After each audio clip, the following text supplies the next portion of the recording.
Hi అండి, అందరూ బాగున్నారా? ఈరోజు మామిడికాయ పచ్చడి పెడుతున్నాం.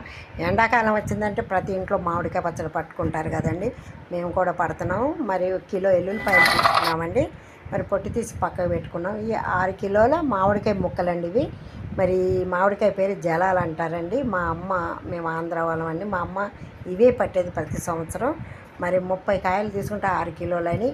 2 కిలోలు మరి పల్లి నూనె తీసుకున్నానండి. ఇది తెలంగాణ పచ్చడి, మా అత్త ఇలాగే పట్టుద్ది.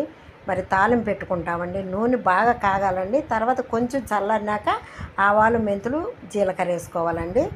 మరి వేడప్పుడు వేయొద్దండి, అవి మాడిపోతాయి. మరి అన్నీ రెడీ చేసి పెట్టుకున్నామండి. ఈ నూనె చల్లారినాకే మనం కలపాలండి. చల్లారిందండి. మరి 3 మ్యాంగో కారపొడి కిలో తీసుకున్నామండి మేము. ఎందుకంటే అది కిలో ఎక్కువ అని మీరు అనుకుంటారు. అది అంత ఘాటు ఉండదు కదండి, కానీ గ్రేవీ వచ్చిందండి. అందుకే కిలో వేసాను నేను. మరి కిలో కారపొడి ఒక గిన్నెలో మరి అన్నీ కలుపుతున్నాను చూడండి.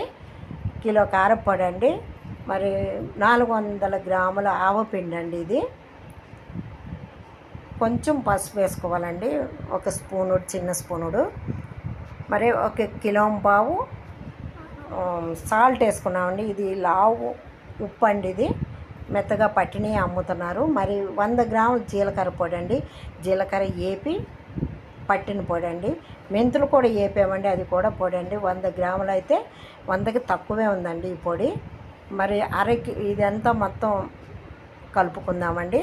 మసాలాలన్నీ చక్కగా కలిగిస్తే తర్వాత కలిసినాక మనము ఎల్లుపాయ ముద్ద వేస్తామండి. కొంచెం దీంట్లో వేసి మరి ఆ ముద్ద కూడా కారంలో కలిసిపోయేటట్టు కలుపుకోవాలండి చక్కగా. మరి నూనె చల్లారినాక ఈ ఎల్లుల్లిపాయల ముద్ర వేసుకున్నామండి. మరి నూనెలో అది కూడా కలిసిపోవాలండి. మొత్తం కలిసినాక మనం మళ్ళీ అందులో పోసుకుందాం. మరి 150 గ్రాములు ఎల్లుల్లిపాయ గబ్బాలండి అవి.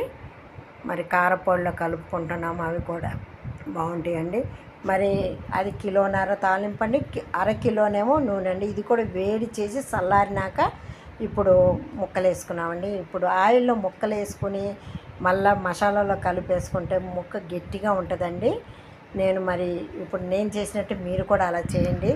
మరి లాస్ట్ వరకు అలాగే ముక్క గట్టిగానే ఉంటుందండి, బాగుంటుందండి. మరి అంతా నేను అలాగే చేశాను. ఆయిల్లో ముంచి మళ్ళీ మసాలాలో ముంచి గిన్నెలో వేసుకున్నాను. చూసారు కదా, అయిపోయిందండి. మరి ఇప్పుడు తాలింపు పెట్టిన నూనె వేసుకుంటామండి.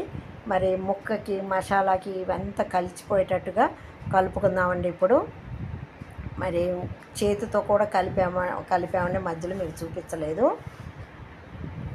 చక్కగా చూశారు కదా, మొత్తం కలిసిందండి. ఇప్పుడు స్టీల్ క్యాన్లో పెట్టుకోవాలండి, తెల్ల గిన్నెలో పెట్టుకోవద్దు, తినేస్తుందండి.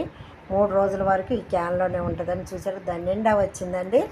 మరి మూత పెట్టుకుందాం, 3వ రోజు తీద్దామండి. మరి మా వాళ్ళందరూ ఎప్పుడు అన్నం ముద్దలు పెడుతుందా అని ఎదురు చూస్తున్నారండి. మరి రెడీగా పెట్టామండి. మరి అది పక్కన పెట్టాము. ఇప్పుడు మొదటి ముద్ద మా కోడలికి పెడతానండి. మరి ఎర్రగా ఉంది, మరి ఫస్ట్ బాగోదేమని అనుకుంటారని చాలా రుచిగా ఉందండి. 3 మ్యాంగో కిలో వేసాం కాబట్టి బాగున్నదండి. మరి సెకండ్ ముద్ద మా కొడుక్కి పెట్టానండి. మరి 3వ ముద్ద మా మనవడు అడుగుతున్నాడండి, పెడుతున్నానండి. మరి కారం సరి సమానంగా ఉందండి. మరి నేను కూడా తిన్నానండి, సూపర్గా ఉంది, బాగుందండి.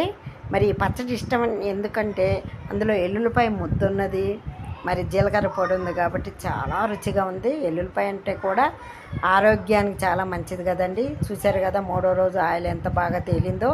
మరి మంచిగా కలుపుదామండి. మసాలాలంతా కారము అన్నీ కలిసేటట్టుగా కలుపుకున్నాం. చూశారు కదా, మీరు కూడా ఇలా చేసుకోండి.